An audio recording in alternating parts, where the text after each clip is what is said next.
Hey, what's going on, guys? Hey, Zero for another Chaos Zero Nightmare video, and today I wanted to talk about how to increase your world level on the Chaos Zero mode and some tips on how to progress through the worlds at higher levels. So for the first thing, how to actually increase your world level. If you were at level 5 like me, I'm at level 7 now, you would have gotten a message up here that says to increase your difficulty. I don't know why it disappears so fast, but to reach difficulty level 6, yeah, 6 if you're at 5, you would have to clear a world at level 51 or higher. Obviously, me being at difficulty level 7 and now says to reach difficulty 8, I have to clear a world level at level 66 or higher. But when you're at difficulty level 5, difficulty level 5, the game actually doesn't give you a level 51 world to clear. And a lot of people just kept refreshing over and over again, wasting their credits or units to not even spawn a level 51 world. And the way to get about this is because, as you can see, I have a level 66 world right here, but the highest world that I can get is level 64. I got this after beating the previous world I just did, which was at level 61 or something. So you basically just have to complete the highest level world that you have. And then after that, you'll just complete the highest level world that you get after that. Even if it's not 51, but it should be. If you complete level 49 world, if you beat that one, the next world you should have a 51. But even if it's not, just complete the next highest level world that you have, and you'll eventually unlock a level 51 or higher world. So like in my case, if I beat this level 64 world, I'll obviously get a level 66 or 68 world next to complete. It seems simple, but the game doesn't really tell you that, and you get the stupid refresh thingy, and it gets even expensive. It gets even more expensive, by the way, as you get to harder difficulties. I think at level 5 it was at like 45k, now it's like say 60k.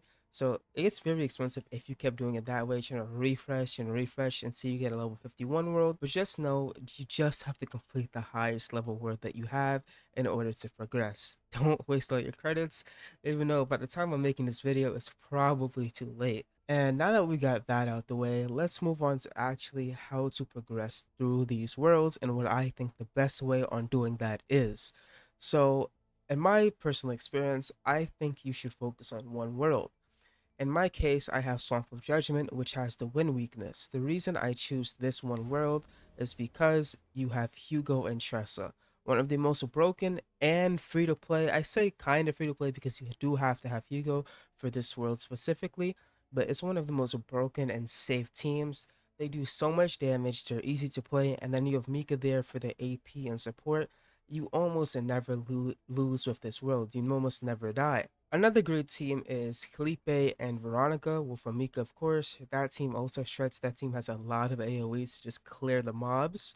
But honestly, Felipe plus Amika with anyone is pretty great. They're like the babysitters of chaos. They make sure you survive so your main DPS can do the damage, even though Felipe is a damage dealer herself. But that's one of the most safest teams that you can make in addition to the Tressa and Hugo one that I'm currently using. Whatever team you are the most comfortable in, like your most invested team, that's the world you should pick. And in addition to that, I also find Swamp of Judgment really easy. Like the bosses and the mobs they give me no trouble at all, to be honest, compared to something like Blue Pot, where you can get that one random enemy that's not even an elite that just destroys and ruins your whole run. And don't even get me started on the last boss. If you let him get to action count 0, he just completely wipes you out. I can't stand Blue Pot.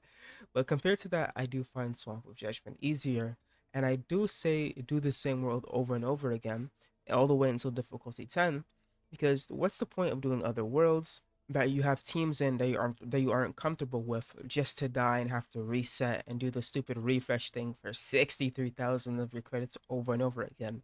When if you grind out the same world, you'll still be getting your chaos orbs, and then you could back up, go to upgrade, keep upgrading these things, and then maybe you can do another world with your weaker characters and have an easier time because you got all the upgrades from the upgrading system with your team that does do well. I don't know, I just think that's the best way of going about things. Next, I wanted to talk about some of the best paths to take when exploring a world. Now, obviously, different worlds, honestly, every run has a different path, but one thing you should always make sure to go for is the path that has the most question marks, the most unidentified areas, the blue squares with the white question marks. Always take those. That is the priority. Always make sure to take the path with as many unidentified areas as you can. This is because these give you the best chance to get divine epiphanies. They give you normal rewards most of the times, like equipment and credits, but you also have a chance for special encounters to get even better rewards like copying cards, removing cards, better equipment, and like I said before, divine epiphanies. Which is why you would want to do as many of these question marks on the map as possible, which is why I said take the path. You can remember, you can always go on the map, get out the big map, and search for the path that has the most question marks and take that path to increase your chances of getting these insane rewards that you can even take out of the chaos mode and use in the basin of the abyss to destroy the enemies and get your rewards.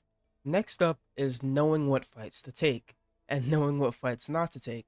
Now, a lot of people may think differently about this advice that I'm about to give, but I will stand by it through and through, especially at higher levels. I personally avoid elites. If I can ignore and slip past them on my path, trust me, I will. Generally, people fight elites in order to earn monster cards, which are some of the most broken cards in the game that your characters can get from defeating elites. And if it manages to save in your deck and you finish your run, great. You'll be destroying content inside and outside of Chaos. But that's my whole point. If it manages to save. Oftentimes, when you get a monster card, and this especially happens with the ones with epiphanies, the ones that you get epiphanies on, the card won't even save when your run is over. You'll lose it because of the save data cap or whatever, since you're not at the highest level yet.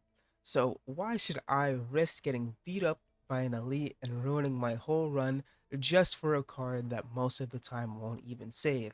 It just doesn't make sense to me. So, yes, I would avoid every elite if you can. Obviously, if it's in your path and you have no chance, make sure to take it out.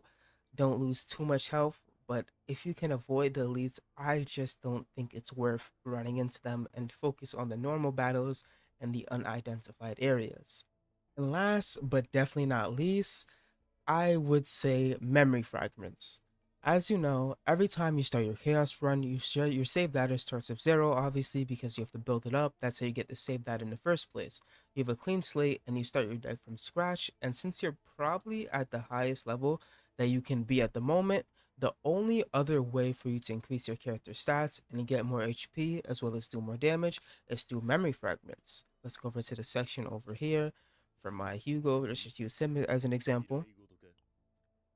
Yeah, even if you level up the blues, gold, green, it doesn't matter. As long as you can get some extra health, some extra defense, more attack to maybe do as much damage as the enemy before he kills you in the next turn. Every single bit of an extra stat can help you in the chaos mode. It gives you an advantage because there's no dodging in this game. You have to take the hit. HP and defense is king if you want to last through these long boss fights. And of course, more attack, killing the enemy faster is also a way to help you finish your runs.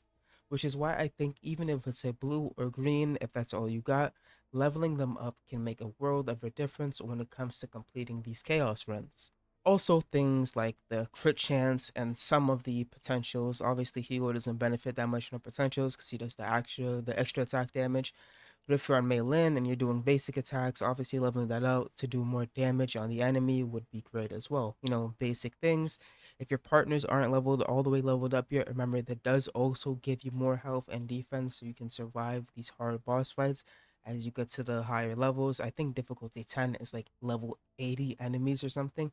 Obviously, I'm not there yet.